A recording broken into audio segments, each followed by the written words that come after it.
আল্লাহ পাক রব্বুল আলামিন পবিত্র কোরআনুল কারীমে জানিয়ে দিলেন ক্বাদ আফলাহাল মুমিনুনাল্লাযীনা হুম ফি সালাতিহিম খাশিউন। আল্লাহ পাক রব্বুল আলামিন জানিয়ে দিলেন অবশ্যই মুমিনগণ সফল হয়েছে এবং যারা সালাতের মধ্যে বিনয় হয় আল্লাহ পাক রব্বুল আলামিন জানিয়ে দিলেন মুমিনগণ সফল, আর যারা ঈমান আনয়ন করেছেন তারাই হলো সফল। তাহলে কি ঈমান আনয়ন করতে হবে কার উপরে? আল্লাহ পাক রব্বুল আলামিনের উপরে আমাদের কি আনতে হবে? ঈমান আনয়ন করতে হবে। আল্লাহ পাক রব্বুল আলামিন অন্য জায়গায় জানিয়ে দিলেন আল্লাযীনা ইউমিনুনা বিল গায়বি ওয়া ইউকিমুনাস সালাতা ওয়া মিম্মা রাযাকনাহুম ইউনফিকুন।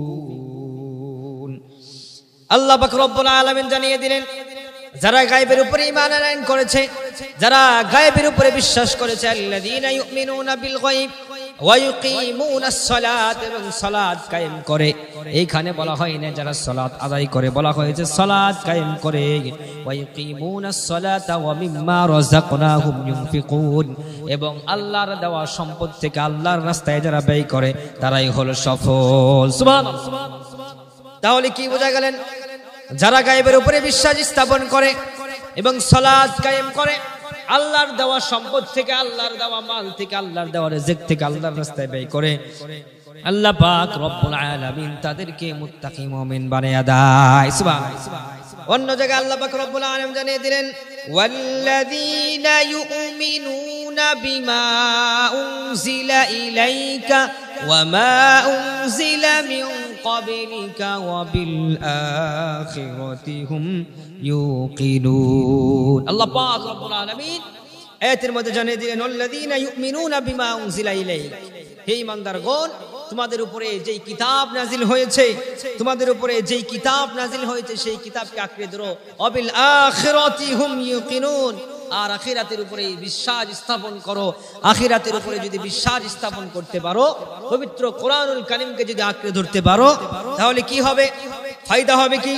আল্লাহ পাক রব্বুল আলামিন জানিয়ে দিলেন উলাইকা আলা হুদাম মির রাব্বিহিম ওয়া উলাইকা হুমুল মুফলিহুন।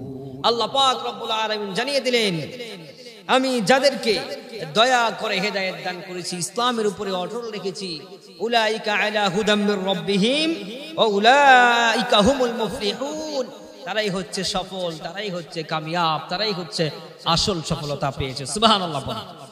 সম্মানিত হাজিরিন, সম্মানিত সুধী, তাহলে আল্লাহ পাক রব্বুল আলামিন কি বোঝালেন? যারা আখিরাতের উপরে বিশ্বাস স্থাপন করেছে, যারা গায়বের উপরে বিশ্বাস স্থাপন করেছে, যারা কোরআনটাকে আঁকড়ে ধরেছে, যারা আখিরাতকে বিশ্বাস করেছে, তারাই হলো মুমিন, তারাই হলো সফলতা। সুবহানাল্লাহ।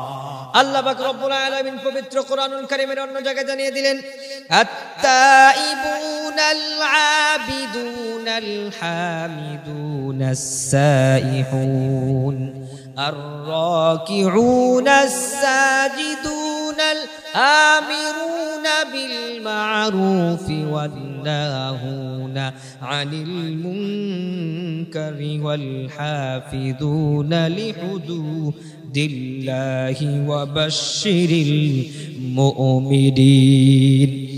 আল্লাহ পাক রব্বুল আলামিন জানিয়ে দিলেন মুমিনদের গুনাহগুলো হলো 8টা, মুমিনদের বৈশিষ্ট্য হলো 8টি।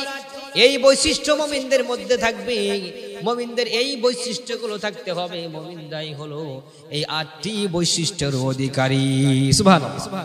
আল্লাহ পাক জানিয়ে দিলেন আত-তাইবুন, যারা তওবা করে, ওয়াল আবিদুন, যারা ইবাদত করে, ওয়াল হামিদুন, যারা প্রশংসা করে, ওয়াস সাইহুন, যারা রোজা রাখে, ওয়াল রাকিউন, যারা রুকু করে, ওয়াস সাজিদুন, যারা সিজদা করে, ওয়াল আমিরুনা বিল মা'রুফ, যারা সৎ কাজের আদেশ দেয়, ওয়ান নাহুনা আনিল মুনকার, যারা অসৎ কাজের নিষেধ করে। আল্লাহ পাক রব্বুল আলামিন বললেন ওয়াল হাফিযুনা লিহুদুদিল্লাহ, এরাই হলো সীমার মধ্যে আছেন। অবাশশিরিল মুমিনিন, আর মুমিনদের জন্যই হলো সুসংবাদ। সুবহানাল্লাহ। মুমিনদের জন্যই কি? সুসংবাদ। মুমিনদেরকে আল্লাহ সুসংবাদ দিয়ে দিলেন। আল্লাহ জানিয়ে দিলেন قد أفلح المؤمنون الذين هم في صلاتهم خاشعون। অবশ্যই মুমিনরা সফল।